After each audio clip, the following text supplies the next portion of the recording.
Ողջույն, այսօրվա մեր հյուրն է Դավիթ Գևորգյանը, հոգեբան հոգեթերապևտ, եւ այսօր խոսելու ենք էթիկական սկզբունքների մասին հոգեբանի հոգեթերապևտի աշխատանքում։ Ողջույն Դավիթ։ Ողջույն։ Էթիկական սկզբունքների մասին շատ հաճախ ենք լսում եւ շատ հաճախ ենք լսում, որ պետք է անպայման դրանց հետևել, դրանք մեր կողմնորոշիչներն են։ Մի քիչ կնկարագրես ինչով են դրանք կարեւոր մեր աշխատանքում։ Հա, իրոք, բավական հաճախ ենք խոսում մանավանդ վերջի շրջանում էթիկական նորմերի եւ դրանց պահպանման մասին։ Եթե շատ հակիրճ, ապա էթիկական նորմերը ունեն երկու կարևոր ուղղվածություն եւ իրենց պահպանելը շատ կարևոր է երկու առումով։ Մի կողմից դա մեր մասնագիտական ծառայությունից օգտվողների հոգեբանական ապահովության, հոգեբանական պաշտպանվածության խնդիրները լուծելու համար է պետք պահպանել էթիկական նորմերը։ Մյուս կողմից դա իհարկե մասնագետին ուղղված ֆունկցիա ունեցող մի համակարգ է, որը օգնում է մասնագետին ինչ որ իմաստով իրեն զգալ ավելի պաշտպանված, ավելի զգալ իր տեղում ու դիրքում եւ նաեւ խուսափել ինչ որ սխալներից։ Դրա մասին մի քիչ դեռ կմանրամասնենք, հա, մի փոքր կարող ես ասել ինչպես ծագեց այս անհրաժեշտությունը, պատմությունը, հա, ծագման, որովհետև գիտենք, որ երևի մի դար առաջ այսքան սրա մասին չէին խոսում, երբ հոգեթերապևտիկ աշխատանքը նոր սկսվում էր։ Իրականում իր ակունքներով էթիկական նորմերը եւ դրանց համակարգը խոշոր իմաստով սկսվել է բժշկական էթիկայի պատմությունից, իսկ դա ունի հազարամյակների պատմություն, սկսված Հիպոկրատի հայտնի երթումից, որը որ երևի թե այս ոլորտի ամենաառաջին փաստաթուղթն է, չնայած իրական փաստաթուղթ էլ չի եղել, այլ եղել է բանավոր փոխանցվող խոսք, եւ որը իր մեջ արծարծել է այն հիմնական վարքաբանական վարքային սահմանափակումներն ու անելիքները բժշկի, որոնք որ կոչված էին նորից պաշտպանելու հիվանդին որոշակի չարաշահումներից։ Իհարկե դարերի եւ տարիների ընթացքում շատ վերակառուցվել, վերափոխվել է եւ եկել հասել է մեր օրեր արդեն Ժնևյան դեկլարացիայի տեսքով, որը որ 20-րդ դարի երկրորդ կեսին հաստատվեց բժշկական ասոցիացիայի կողմից համաշխարհային եւ արդեն իսկ մինչ օրս գործում է որպես կարևոր փաստաթուղթ նորմավորող բժշկի գործունեությունը։ Մի փոքր կպատմես ինչպես ստեղծվեցին, հա, էթիկական սկզբունքները, կոդեքսը, ինչպես դա կարևորվեց հոգեբանի հոգեթերապևտի աշխատանքում, որովհետև եթե հետ գնանք դեպի պատմություն, ենթադրում ենք, որ մի դար առաջ կամ 50 տարի առաջ այսքան ուշադրություն սրան չէր դարձվում։ Շատ լավ, իրականում եթե գնանք ակունքներ, ապա հոգեբանի եւ հոգեթերապևտի գործունեության էթիկական նորմերը իրենք արմատներով հասնում են հազարամյակներ առաջվա, այսպես ասած, մոտեցումներին, որը արտացոլված է Հիպոկրատի երթման մեջ, առաջին, այսպես ասած, նշում է էթիկական նորմերի բժշկության մեջ, որից հետո այս հազարամյակների ընթացքում այն վերափոխվել է, վերակառուցվել է, ինչ որ շրջաններ կարևորվել ինչ որ շրջաններ բացառապես չի կարևորվել եւ անտեսվել է, մինչեւ որ հասնում ենք արդեն 20-րդ դարի 40-ական թվականներ համաշխարհային պատերազմից հետո, երբ հաստատվում է Ժնևյան դեկլարացիան, որը որ իր մեջ ամփոփում է Հիպոկրատյան երթման կարևոր դրույթները, որոշակի փոփոխություններ է իրականացնում եւ հաստատվում է որպես բժիշկ-հիվանդ հարաբերությունների էթիկական բարոյական կողմը նորմավորող փաստաթուղթ Եվ այդտեղից սկսած արդեն խոսվում է էթիկական նորմերի մասին շատ ավելի իրավական լեզվով, բայց բժշկության մեջ։ Իսկ հոգեբանության մեջ եւ հոգեթերապիայում մի փոքր ավելի ոնց որ հետընկած ուշացումով, բայց այս նույն process-ները շարունակվում են եւ արդեն 70-ականներին ամերիկյան հոգեբանների ասոցիացիան հիմնադրում է կամ ճիշտ կառուցում է, մշակում է իր էթիկական կոդեքսը, որը լրիվ այլ կառուցվածք ուներ, քան ներկայինս, բայց այնուամենայնիվ սկսում է արդեն շատ լուրջ ուշադրություն դարձնել դրան։ Իսկ ինչ վերաբերվում է նրան թե պրակտիկայում արդեն ինչքանով այս նորմերը սկսեցին մտնել առօրյա, ապա սա շատ տարբեր պատմություն ունի տարբեր երկրներում։ Օրինակ մեր երկրի մասին ինչ կասես։ Մեր երկրի մասին կասեմ, որ այսօր էթիկական նորմերը Հայաստանում զուտ դեկլարատիվ են, այսինքն դրանք չունեն ոչ մի իրավական փաստաթղթային ֆորմատ հոգեբանի գործունեության տեսանկյունից եւ ավելի շատ կարծես թե մասնագետի պատասխանատվության եւ բարոյականության վրա հիմնվող մի երևույթ են, քան որ որոշակի նորմատիվային ակտ։ Այդպես շատ կարևոր բան ես ասում ես բարոյական կողմի մասին, հա, իսկ սա շատ կարա երբեմն վիճելի կատեգորիա լինի, որովհետև տարբեր մասնագետներ տարբեր են հասկանում նորմերը, որոնք են ամենագլխավոր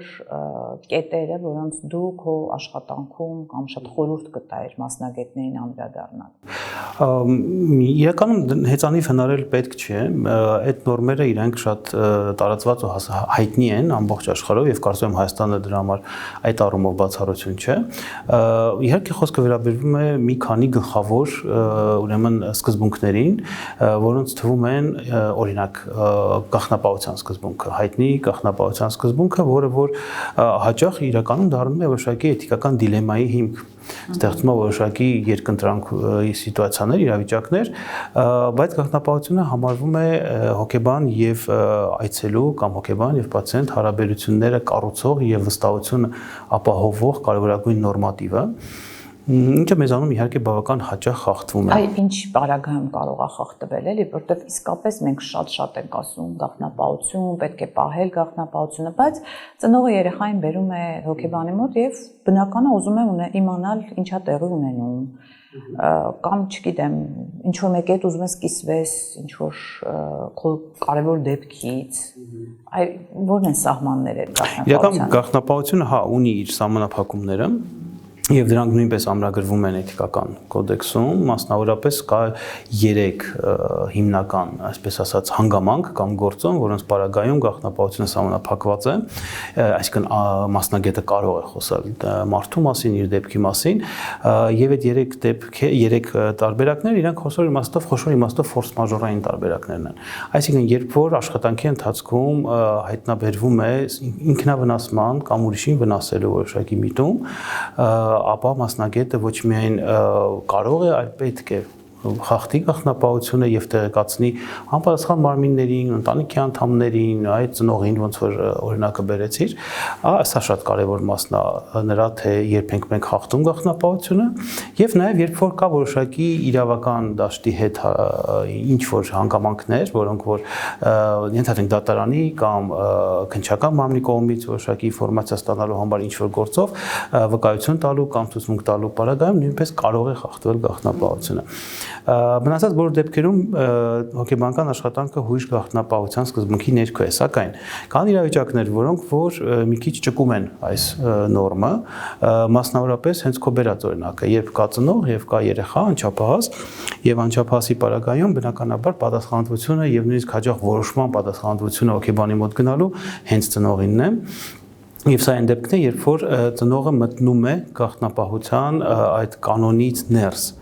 եւ բնականաբար այստեղ պահվում են որոշակի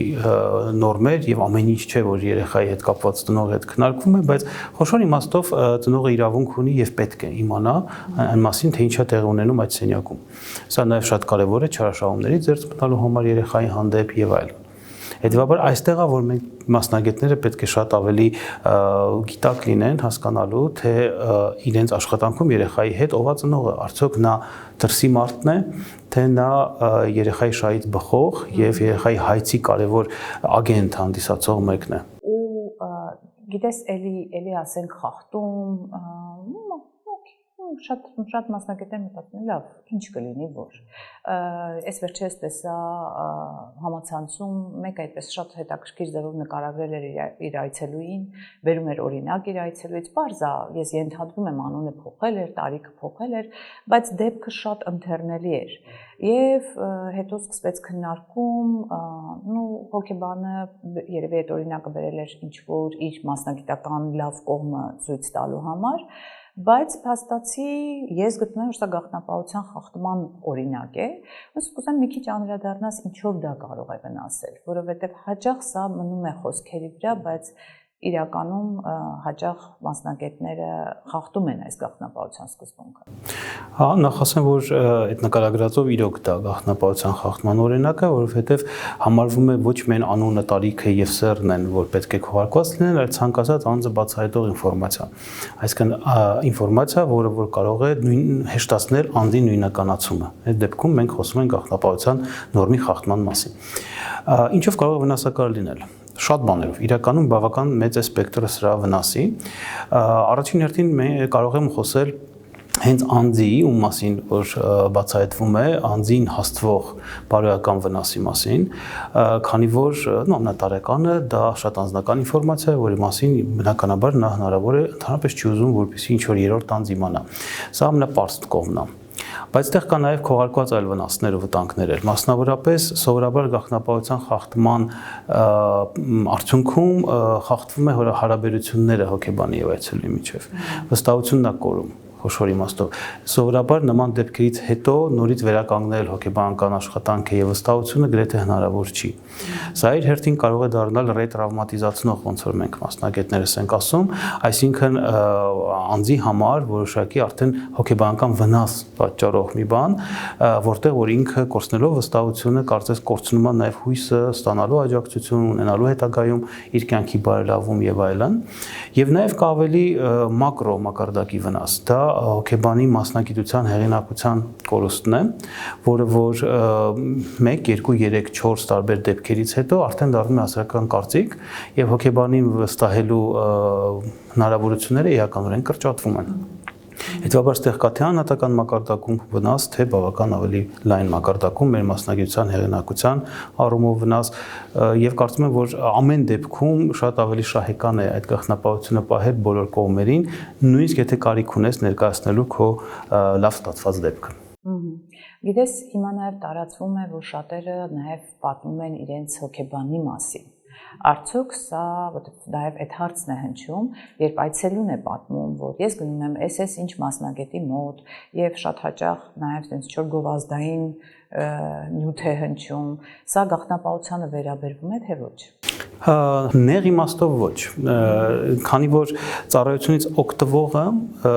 եւ որպես այդպեսին սեփական հոգեբանական նյութը բերողը քննարկման հոգեբանի հետ անձը, այդ անձը ինքը ազատ է վարվել այդ նյութի հետ ինչպես կուզի, ոնց կուզի։ Իհարկե սա գալիս է սահմանը հասնում է այն կետին թույլատրելի, երբ որ այցելուն կամ անձը, որ խոսում է իր թերապևտիկ փուլի մասին կամ փորձի մասին, չի սկսում ոտնահարել հոգեբանի որոշակի իրավունքներ զրպարտության կամ այլ կոնտեքստներում, բայց սա լրիվ այլ պատմություն է, սա գաղտնապահության մասին չի, սա ցանկացած դեպքում կարող է լինել իրավունքի խախտում։ Իսկ մի ուրիշ կողմ էլ ստեղ կա, դա այնա թե արդյոք այդ բացահայտումը անձի կողմից լիազորված է հոգեբանի կողմից, թե չէ այն իմաստով, որ գուցե մտածված մի բան է, նույն գովազդային նպատակներով, որի ժամանակ արդեն մենք կարող ենք խոսալ որոշակի այլ էթիկական նորմի խախտման մասին, որը որ մասնագիտական չարաշահման մասին է տվյալ դեպքում։ Եթե այս երկու գործոնները չկան, չարաշահումը չկա եւ հոգեբանի անձի հետ կապված իրավունքի ոտնահարումը չկա, ապա կարծում եմ, որ այդտեղ չկա։ Ամեն դեպքում ես մտածում եմ, որ այցելուի հետ արժի սրա մասին խոսել, որովհետև երբեմն թերապևտիկ ինչ-որ ընթացքում գուցե ինքը շատ գոհ է ընթացքից, ինքը ոգևորված է, ինքը ուզում է ամբողջ աշխարհին դա պատմել, բայց մյուս կողմից մենք չգիտենք ինչ-որ փուլ հետո արդյոք ինքը ընդհանրապես կուզենար անդրադառնալ այս փորձին թե ոչ, եւ ես կարծում եմ, որ հոգեբանի հետ սա կարելի է քննարկել, հոգեբանը նկատելով դա պիտի բերի դաշտ քննարկման։ Անպայման իրական մենք գիտենք, որ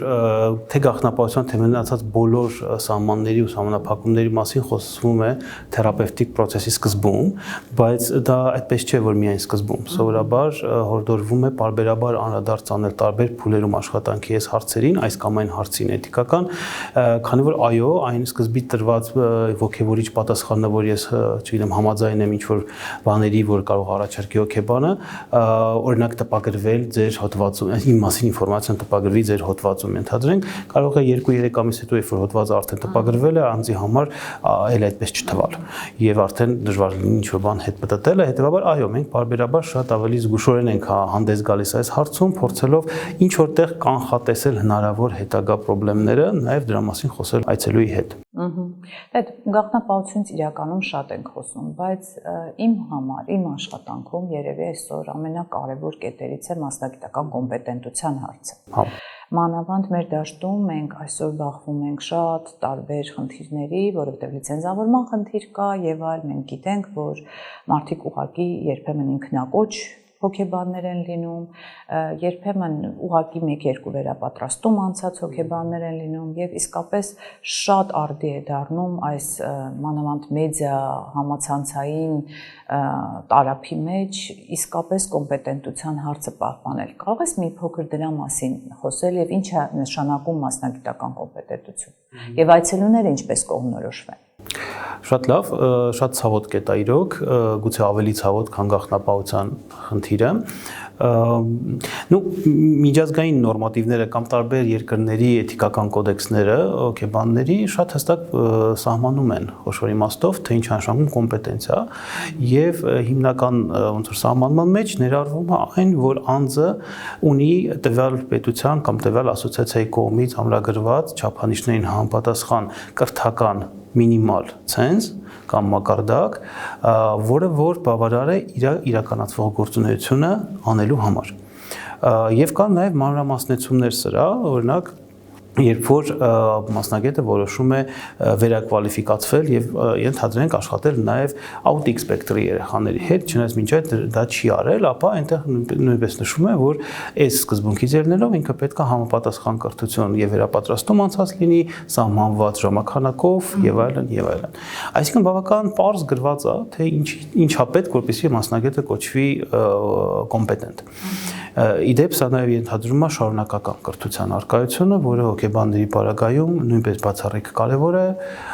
եւ գանք եթե Հայաստանին, ապա այստեղ իհարկե մենք ունենք բարդություններ բավականաչափ շատ, քանի որ ինչպես նշեցի, չկա այդ արտոնագրման, լիցենզավորման համակարգը, խոշոր իմաստով դեռևս հստակեցված չի պետական եւ կառավարական մակարդակում հոգեթերապևտ մասնագիտությունը եւ բարձ չի նրա սահմաններն ու սահմանումները։ Հետևաբար ստացվում է, որ մենք գործում ենք բացարձակ քաոտիկ համակարգում, որտեղ որ նվազագույն շեմ կարող ենք համարել որևէ պետական կամ ոչ պետական բուհի բակալավրի աստիճանը հոգեբանության ոլորտում, որը որ ուղղակիորեն տալիս է հնարավորություն կոչվելու հոգեբան, եւ քանի որ չկա ոչ մի այլ համակարգ, որը որ սահմանում է իսկ հետո ինչա պետք հոգեթերապևտ լինելու կամ խորհրդատու լինելու համար, ապա սա արդեն բավարար է։ Իրավական տեսանկյունից արդեն բավարար է։ Իհարկե մենք ունենք շատ նաև օրինակներ, երբ որ նույնիսկ այդ դիպլոմը չկա եւ այնուամենայնիվ մարդը կոչվում է այդպես եւ բավական ակտիվորեն իրեն գովազդում, բայց սա օրենքից դուրս մասն է։ Օրենքից ներս բակալավրի դիպլոմ։ Բավարար է արդյոք սա կոչվելու կոմպետենտ, բոլորս էլ լավ հասկանում ենք, որ հեռու է դրանից եւ ոչ մի չափանիշով չի համապատասխանում, նույնիսկ եթե մեր բակալավրի կոչումը տվող հաստատությունների կրթական համակարգը կամ կրթական ուրեմն մակարդակը լինի միջազգայինին համարժեք։ Ոչ մի երկրում դա չի տալիս հնարավորություն բակալավրի աստիճանը զբաղվել հոգեբանական պրակտիկ աշխատանքով։ Հետևաբար մենք ստեղ ունենք մեծագույն խնդիր Եվ սա նորից գալիս է հասնում է անձնական պատասխանատվության եւ բարոյականության հարցին, քանի որ եթե չկա արտաքին վերահսկողություն, մենք հույսը դնում ենք ներքին վերահսկողության վրա։ Լավ, իսկ այցելուն ինչով կողմնորոշ։ Հա։ Հոգեբանին ընտրելուց, հա, ինքը տեսնում է շատ գեղեցիկ խոսք, ինքը լսում է ինչ որ խորհուրդներ, մի անգամից մտածում է, որ հոգեբանը շատ խելացի է իր ոլորտում եւ որոշում է գա իր մոտ այցի։ Ինչպես կողմնորոշվել։ Շատ դառը հարց է, ինչի որովհետև ստացվում է, որ մասնագիտորեն կոմպետենտ եւ ունակ պրոֆեսիոնալ մասնագետի ընտրությունն ու զտումը ամբողջ դաշտից այդ ամբողջ բեռը թողնված է այցելուի ուսերին մարդու որ հեչ պարտավոր չէ եւ չպիտի էլ շատ կողմնորոշվի մասնագիտական նյուանսների մեջ, կրթության մակարդակների մեջ, անցած վերապատրաստումների որակի մեջ եւ այլն, բայց ցավոք սրտի այո, այսօր մեծամասամբ դա թողնված է այցելուի վրա իր ինչ որ սկզբունքներով ընտրելու հնարավորության վրա եւ մենք էլ հասկանում ենք, որ այդ սկզբունքները միշտ չէ, որ օբյեկտիվ են, բնականաբար։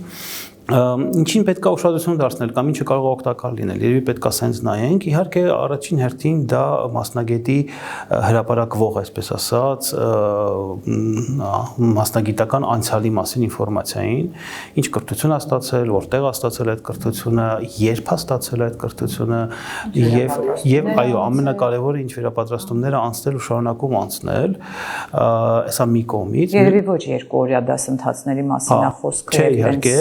բայց բայց նաև պահանջել քաղաքացուց կամ պոտենցիալ այցելուից, որ ինքը պետքա ժամանակ հաշվի առնի, երբ մենք չենք կարող։ Սա մի կողմից, այսինքն սա ֆորմալ կողմն է, որ ինչքան հնարավոր շատ ինֆորմացիա հավաքել, որը կարող են լինել ավելի վստահելի հարթակներում, LinkedIn կամ նմանատիպ ինչ-որ տեղերում, որտեղ որ ավելի պրոֆեսիոնալ մասով ենք ներկայանում։ Երկրորդ կողմը դա իհարկե վերաբերում է տվյալ մասնագետի մասին ինֆորմացիայի համբավի կոմպոնենտին, որը հասկանալի է, որ օբյեկտիվ չի կարող կոչվել ոչ մի պարագայում, բայց լրացուցիչ ինֆորմացիա է տալիս կապված նրա հետ, թե ինչ են խոսում այս մասնագետի մասին, ինչ են ասում իր մասին, կա արդյոք որոշակի դրական հետադարձ կապ իր հետ աշխատանքում եւ այլն, էլի խոցելի տեղադրում բավականաչափ մարդուն, բայց այնուամենայնիվ սա էլ մյուս աղբյուրն է, որ կարող է օգտակար լինել։ Եվ ես նաեւ ուզում եմ ասեմ բոլոր նրանց, ովքեր որ դեռ չեն հաճախել հոգեբանի, բայց մտածում են գնալ եւ չեն հասկանում ում մոտ գնալ, այդ որոշումը մեկ եւ ընդմիշտը չէ, հա, մասնագետի որոշումը շատ ավելի ինձ թվում է լավ տարբերակ է վերցնել մեկ հանդիպում, գնալ այդ հանդիպմանը, չվախենալ եւ չհամաչել եւ չնեղվել, տալ հարցեր մասնագետին կապված նրա հետ, թե որտեղ է ինքը վերապատրաստվել, որքանով է հենց իր սպეციფიկ խնդրին համապատասխան փորձառություն հավաքել, ինչպիսի ուրեմն վերապատրաստումների կամ ինչպիսի գուցե մասնագիտական այլ գործունեության է տիրապետում, որպեսզի պատկերացում ավելի լավ կազմվի։ Եվ իհարկե վերջի բանն էլ ասեմ, դա մարդկային կոնտակտի հաստատման այդ տենց կոչենք ենթագիտակցական պահն է կարևոր, որքանով եք դուք զգում, որ տվյալ մարդը այն մեկն է, որ կարող է լինել ձեզ համար օգտակար։ Իհարկե սա շատ ինտուիտիվ հարց է եւ մենակ սրա վրա հենվել չի կարելի, բայց անտեսել էլ չի կարելի։ Իսկ ինչ կասես մասնագետներին, հա, որովհետեւ սա իրանց վրա է թողնված, ոնց որ դաշտը չի կառավարվում, ոչ միտեղ չկա այսքան ժամ է պետք հավաքել, որպեսզի դու դառնաս հոգեթերապևտ։ Ոնց որ ներքին բարոյական ձայնը ինչ պիտի ասի մասնագետին։ Ну, հա, իհարկե բարոյախրատական բաներ կարելի է այստեղ ասել, բայց դա հաստատ չի աշխատելու, ավելի շատ պետք է երևի ելնենք մեկ ուրիշ մի երևի կոմպոնենտից։ Ի տարբերություն շատ այլ մասնագիտական ոլորտների, մեր մասնագիտությունը ունի մի շատ յուրահատուկ կողմ։ Դա այն է, որ խոշոր իմաստով մեր հիմնական գործիքը, ներազդման կամ օգնելու գործիքը դա խոշոր իմաստով մեր անձն է։ Իսկ դա նշանակում է, որ ինչպես մի քիչ գրեիք օրինակ կբերեմ, ինչպես ենթադրենք վիրահատարանում վիրահատություն իրականացնողը պետք է հիգիենիկ պահի գործիքները, այնպես էլ մենք պետք է կարողանանք պահել մեր գործիքը անձնային մակարդակում, այսպես ասած հիգիենիկ ճակերտավոր, ինչ է դա նշանակում։ Դա սովորաբար ենթադրում է երկու process։ Մեկը դա այն է, որ հոգեբանները պետք է գտնվեն մշտական կրթական եւ վերապատրաստման process-ում, սա նորություն չի բոլոր այն հոգեբանների համար, ովքեր իրականում գիտեն ինչ են անում, սա շատ ցանկալի բան է այդ հոգեբանների համար եւ իրանց պետք չի դրան դա հիշեցնել սովորաբար, որովհետեւ ինքը հոգեբանն է այդ անհրաժեշտությունը։ Այո, որովհետեւ դա գալիս է բխում աշխատանքից։ Դրա անհրաժեշտությունը ունենում են։ Այո, դա բխում է աշխատանքից, անհրաժեշտությունից, դա բխում է նրանից, որ հոգեբանն իրան ուզում զգալ ավելի վստահ իր գործում։ Երկրորդը դա անձնային մակարդակում որոշակի,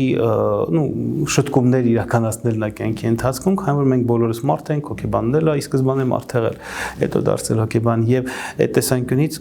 ունի իր որոշակի մութ անկյունները, այսպես ասած, որոնք որ մեր աշխատանքում գրեթե անհնար է պահել զերծ գործունեությունից։ Ես հաճախ այդ համատությունն անում եմ, թողներեն ինձ բոլոր հաշվապահները, բայց ենթադրենք վերցնենք հաշվապահը, որ ունի իր մութ անկյունները ներսում, ունի իր չլուծված խնդիրները, բայց ինքը անում է իր հաշվապահությունը աշխատանքի վայրում, փակում է իր համակարգիչը, գալիս է տուն եւ խոշոր իմաստով իր անձնական խնդիրներն ասենք կամ այդ մութ անկյունները ոնց որ կոչվում են, շատ չեն ազդում գործունեության վրա։ Մենք չունենք շռայլությունը նմանատիպ ուրեմն գործունեության իրականացման, քանի որ մենք չենք կարող դնել մի կողմ մեր անձնային հարցերը, երբ որ գտնվում ենք այդչափ խորքային կոնտակտի մեջ մարդու հետ եւ մեր հիմնական գործիքը ելի կգրկնեմ մեր անձն է։ Հետեւաբար այս այլ մեզ ստիպում է պարտադիր ձևով անցնել նաեւ սեփական հոգեթերապիան, հասկանալ սեփական խնդիրները, որոնք են մշտապես գտնվել ինքնա ֆիլտրման, ինքնազտման գործընթացում, ինչը շատ դժվար է։ Ու այս պատճառն է, որ արտերկրում, հիմնականում արևմուտքում այս process-ը ինքնա ուրեմն կատարելագործման անձնային մակարդակում հոգեթերապիան ցույցվում է որպես պահանջ լիցենզավորման համար կամ լիցենզիան երկարացնելու համար, համարելով, որ եթե թողնենք մարդու վրա, ապա ինքը հնարավոր է եւ շատ չտեսնի դրա կարիքը։ Իմ կոչը սա կլինի մեր հոգեբաններին։ Ինձ թվում է նույնիսկ այցելուի աթոռին նստելը մեզ շատ բան է միանշանակ, այո։ Երբ մենք այդ մեր մաշկի վրա ենք զգում, ինչ անշանկում լինել այցելու, ինչ անշանկում անցնել փոխանցման process-ներով, ինչ անշանակում անցնել դիմադրության process-ներով, ինչ մենք կուզեինք, որ մեր հետ իրականացվեր, հա, այս շատ կարևոր փորձ է, որ բացի մեր մութ անկյուններ բացահայտելուց, մենք նաև հասկանում ենք, ինչ կարա մեր այցելուն զգա մեր առջև։ Ոնց է երևում այդ պատուհանից։ Եվ ես իհարկե կուզեի նաև սուպերվիզիաների հարցը, հա, շեշտադրեի, որովհետև սա էլ մեր մասնագիտական աճի մշտական process-ն է։ Հա, դա երրորդ կոմպոնենտն է իրականում, ճիշտ է, որը ենթադրում է հոգեբանի կողմից մեկ այլ հոգեբանի մասնագիտական ծառայությանը դիմելուն որպես ավելի հմուտի, որ կարող է տվյալ դեպքի, տվյալ անձի, տվյալ խնդրի հետ կապված մեզ օգնել տեսնել այն, թե ինչ մենք չենք նկատում, ինչ չենք անում եւ ուղղորդել։ Այո, սա էլ մյուս կարևոր կողմն է։ Գիտես, մեր մշակույթում նաև շատ ինձ թվում է դժվար է պահել երկակի հարաբերությունների սկզբունքը, որովհետև մենք փոքր ենք, թե իսկապես օբյեկտիվ պատճառներով շատ հաճախ իրար ճանաչում ենք։ Շատ հաճախ մեր մշակույթում ընդունված է, որ դե մեկս եկավ լավ էր, հիմա էլ թող ամուսինս գա, թող քուրս գա եւ այլ։ Շատ հաճախ մեր անձնական էջերը բաց են մեր այցելուների համար։ Եվ ինձ թվում է սա էլ ամենադժվար կետերից է մեր աշխատանքում էթիկական տեսակետից պահպանելը։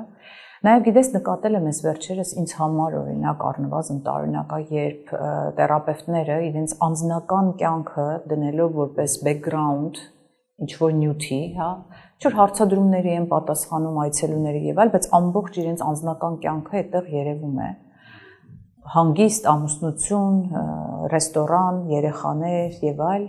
քիչ կուզեի դրա մասին էլ խոսեի եւ ասեի ինչն է վտանգը, որտեղ շատերը կարող են ասել, հա ինչ լավ է, շատ sense մարդամոտ թերապևտ է, իր կյանքը մեզ բոլորիս պատմում է իր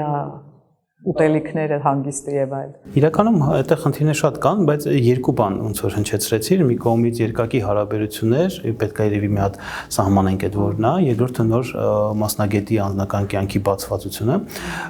Երկակի հարաբերությունները էլի բավական հստակ սահմանվում են բոլոր կոդեքսներում, ինչի մասին է խոսքը գնում եւ երբեմն նույնիսկ բացառիկ ճշգրտությամբ են սահմանվում, ինչ կապի մեջ իրավունք ունի, ինչ կապի մեջ իրավունք չունի մտնելու հոգեբանը իր այցելուի հետ։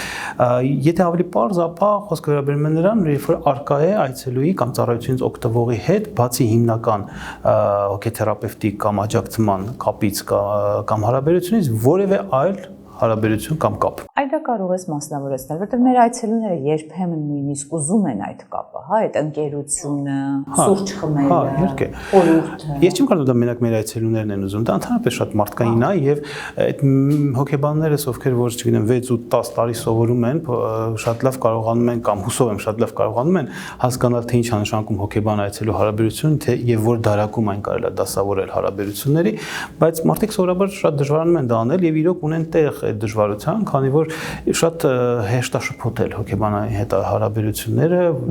այլ հարաբերությունների տեսակից, որտեղ շատ մեծ հավանականությամբ հոգեբանը միակ մարդն է ընդհանրապես տվյալ անձի կյանքում, ով որ այդչափ տեղեկացված է նրա ներքին աշխարհից։ Հետևաբար սա շփոթեցնող կարող է լինել։ Բայց հարցը հետևյալում է, որ երբ մենք մտնում ենք որպես մասնագետ այլ կապի մեջ, օրինակ ընկերական, օրինակ, չգիտեմ, մեզ հրավիրում են ինչ-որ անձնական կամ ընտանեկան միջոցառմանը, գնում ենք մասնակցում ենք մեր այցելուի, կամ, չգիտեմ, համաձայնում ենք իր հետ մտնել ինչ-որ աշխատանքային հարաբերությունների մեջ զուգահեռ մեր իրոք աշխատանքի իր հետ կամ նվերներ ենք վերցնում, որը որ մեզ դնում է լրիվ այլ կարգավիճակի մեջ, հա, այլ մարդու, այլ տիպի, դա անաչառության եւ անձը որպես այնպեսին ինչպեսին ինքը կա ընդունելու այս ուրեմն տեխնիկան, այտենց ասենք, կամ մեթոդն է կամ մոտեցումն է, որը ել չի աշխատելու երբևէ։ Որովհետեւ անաչառության սկզբունքն էլ է էթիկական կոդեքսի մեջ անաչառության սկզբունքը, այո, եւ այդ հենց կապերը չունենալ, այլ կապեր չունենալու հիմնական ոնց որ նախադրյալը հենց սրանում է դրված, այնպես որ մենք ուղղակի կորցնում ենք հոգեթերապևտիկ կապը սա մեկ, եւ այլևս չեն կարող լինել հոգեբան, եւ երկրորդը կարա թվա դե լավ, ոչինչ, հոգեբանը չեն կարող լինել, կլինենք ընկերներ, այսպես ասած, բայց դա էլ տենց չի աշխատում մեծամասամբ, քանի որ սա անհավասար ինչ որ իմաստով հարաբերությունների սկիզբը։ Սա այն չի, որ մենք ինչ-որ միտեղ հանդիպեցինք եւ ամեն մեկս կառավարեցինք մեր չափը իրար մասին իմանալու, իրար հետ մտերմացանք, ընկերացանք, ավելի քիփ սկսեցինք շփվել եւ ընկերներ դարձանք։ Սա այն է, երբ որ անձը գտնվել է մի իրավիճակում, հիմնականում հոգեբանորեն շատ նեղ իրավիճակում, որում որ ինքը կիսել է իր կյանքի ամենաբարդ եւ հուզական վիճակների ամենաբարդ վիճակները մեկ այլ մարդու հետ, ով որ գերազանցապես դա չի արել իր հետ։ Հետևաբար ստացվում է, որ սա շատ անհավասար բաշխում է ինտիմության, եթե կարելի այդպես ասել, անկախ նրանից, թե ինչ աստիճանի ինտիմ կլինեն այդ հարաբերությունների մյուս տեսակները, ընկերություն կլինի, սիրային կլինի, թե ինչ կլինի։ Եվ այդ տեսանկյունից եթե նայում ենք, ապա տուժելու է նաև այդ մյուս տեսակ հարաբերությունների, ինքը չի լինելու բնականից ստեղծված։ Եվ մի բան էլ ստեղ ասեմ,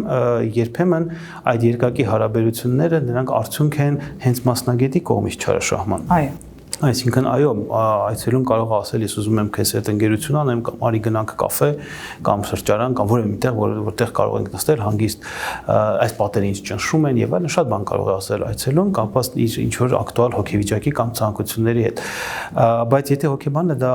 դիտարկում է որպես տարբերակ, եթե հոգեբանը դա չի դիտարկում որպես այցելուի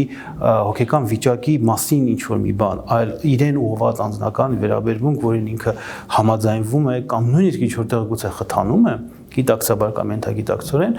ապա մանավանդ եթե դրա տակ կա սեռական ենթատեքստ, ապա նույն ամերիկյան հոգեբանների ասոցիացիայի կոդեքսը սա դիտարկում է որպես մասնագիտական չարաշահում, մինչև անգամ լիցենզիայի զրկման վտանգով։ Գիտես, ինձ թվում է այս հարցի կարգավորումը նաև այն պահին է, երբ մենք որպես թերապևտներ գիտակցում ենք այդ ֆրեյմի շրջանակների կարևորությունը, հա, ինչով է կարևոր կաբինետը, ինչով է կարևոր մեր ժամը, ինչով է կարևոր մեր հատուկ թերապևտիկ հարաբերությունները, ինչով որտեղ դրանք օգնող հարաբերություններ են, որտեղ ընկերական հարաբերությունը ջերմ հարաբերություն է, բայց երբեմն օգնող չի։ Այսինքն մենք մեր դիրքից ենք դուրս գալիս, երբ հոգեբանը հասկանում է իր դիրքի ու այդ շրջանակի կարևորությունը, գուցե այս չարաշահումները եւ այս խախտումները շատ ավելի քիչ կլինեն։ Միանշանակ։ Իսկ ինչ կասես այդ անձնական կյանքի հետ։ Շատ տրամաբանորեն շարունակեմ միտքը, քանի որ եթե մենք խոսում ենք նրա մասին, որ հոգեբանը չպիտի խթանի որոշակի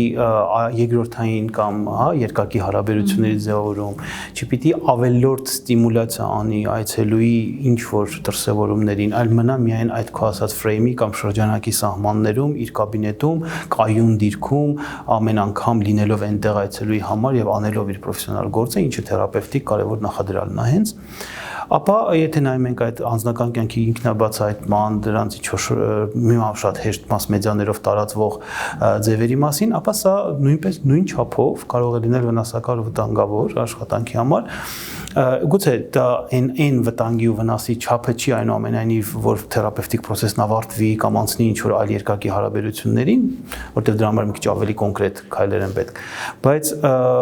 եթե նայենք այցելուի հայացքով, ապա մեծ հարց է դեռ իրականում շահում է արդյոք այցելուն, տեսնելով իր թերապևտի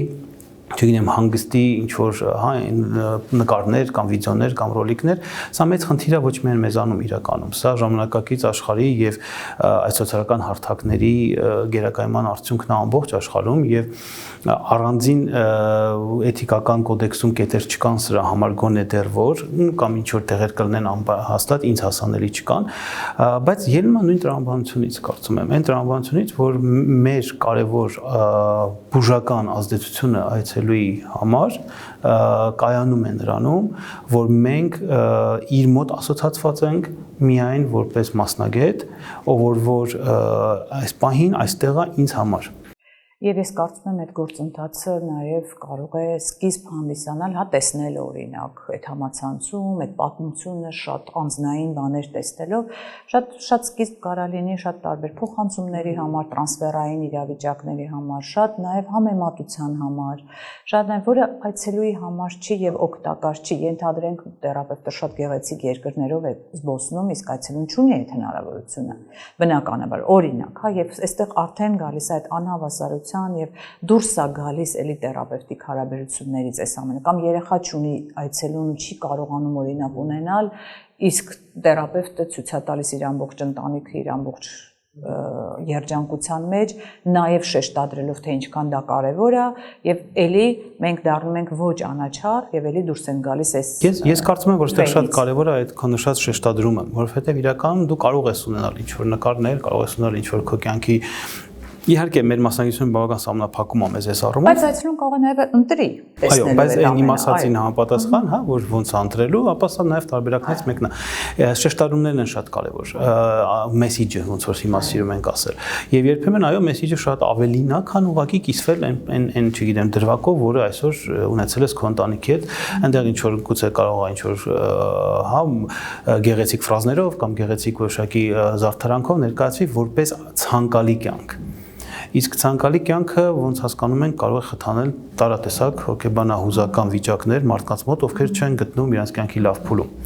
Հետևաբար ես կարծում եմ, որ այն որ ասում ենք բարոյական եւ պատասխանատվության հարցը մասնագետի, ինքը շատ ավելի մեծ ուրեմն մասնաբաժին ունի մեր կյանքում, քան գուցե շատ այլ մասնագիտությունների, մեր անձնական կյանքում նույնիսկ։ Եվ այս առումով շատ կարեւոր է էլի այն հասկացումը, որ երբ որ ես թերապևտ չեմ, երբ որ ես իմ անձնական տարածքում եմ, երբ որ ես իմ կյանքում եմ կամ սոցիալական ինչ-որ այլ միջավայրում եմ, հետին մտքով միևնույն է, ինչ-որ միտեղ մի հատ հա միտք պետք է ունենանք, մի ինչ-որ sense մեզ հուշող բան, որ իրականում ես նաև կրողն եմ այս մասնագիտության եւ ես ինչ-որ իմաստով տանում եմ, կրում եմ պատասխանատվություն, որպեսզի այս մասնագիտությունը ընկալվի իր ճիշտ ձևով, այսպես ասած։ Այդ եւ ավարտելով, գիտես, շատ հաճախ էթիկական սկզբունքներից խոսելով ու մեկ-մեկ արժեզրկում, որտեղ ոնց որ անընդհատ այցելուի մասին ենք խոսում, այցելուի շահի մասին ենք խոսում, բայց ես կուզեի մի փոքր անդրադառնաս ինչի է դա կարևոր հենց թերապևտների համար։ Ես գտնում եմ, որ էթիկական սկզբունքը նախ եւ առաջ չէ, բայց մեզ է շատ պաշտպանում նաեւ։ Շատ եւ ոչ միայն պաշտպանում, իրականում եթե մենք նայենք էթիկական կոդեքսների ֆունկցիաները, որոնք են խոշոր իմաստով, ապա այնտեղ մենք կտեսնենք, որ էթիկական կոդեքսի ֆունկցիա է համարվում ռեգուլատոր ֆունկցիան, այսինքն ինքը կարգավորում է էթիկորեն բարդ իրավիճակները մասնագետի եւ հուշում է ինչ անել այն իրավիճակները, երբ որ մասնագետը խառնվել է, ես չգիտեմ ինչ անի։ Այդ վիճակներում շատ հաճախ մեզ այդ սահմանները շատ օգնում են։ Միանշանակ կարելիներ, չի կարելիներն է, այսպես ասած, բացի դրանից Էթիկական կոդեքսը դա նաև մասնագիտական նույնականացման ֆունկցիա ունի։ Մենք հավաքվել ենք իրար հետ որպես մասնագետներ, այսինքն կազմում ենք մի խումբ, առաջին հերթին ելնելով նրանից, թե ինչ արժեհամակարգ են կիսում եւ ինչ բարոյական նորմեր են կիսում։ Այդ տեսանկյունից Էթիկական կոդեքսը դա այդ կանոնադրությունն է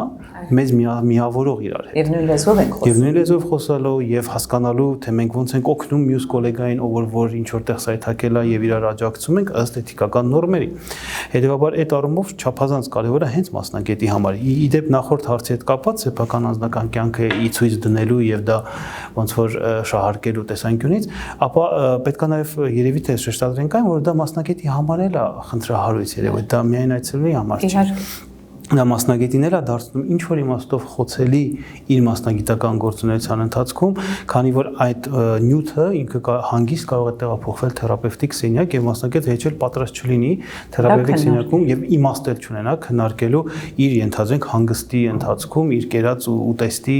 հա յուրահատկությունները, որը հետո նոր հասկանա, որ իր իմաստ չկար անելու եւ պետք չէր անել։ Ես կարծում եմ, որ այդ տեսանկյունից միանշանակ էթիկական կոդեքսը առաջին եւ երկրորդ ոնց կուզենք նայել հերթին նաեւ մասնագետի համար է եւ իմացությունը դրա մեզ շատ պաշտպանում է։ Ես շատ շնորհակալ եմ այսօրվա զրույցի համար, կարծում եմ մենք կարևոր կետերի անդրադարձանք, որովհետեւ մեր աշխատանքում էթիկական սկզբունքները իսկապես կարգավորիչ դեր են խաղում եւ մեզ համար շատ անհրաժեշտ են։ Միանշանակ ես եմ շնորհակալ, ուզում եմ ասեմ, որ սա անսպառ թեմա է խոշոր իմաստով, որտեղ մենք անդրադարձանք ինչ որ մի քանի կետերի, բայց կա շատ բան խոսելու եւ իրազեկելու, այնպես որ ես ուրախ եմ, որ այս հնարավորությունը եղավ։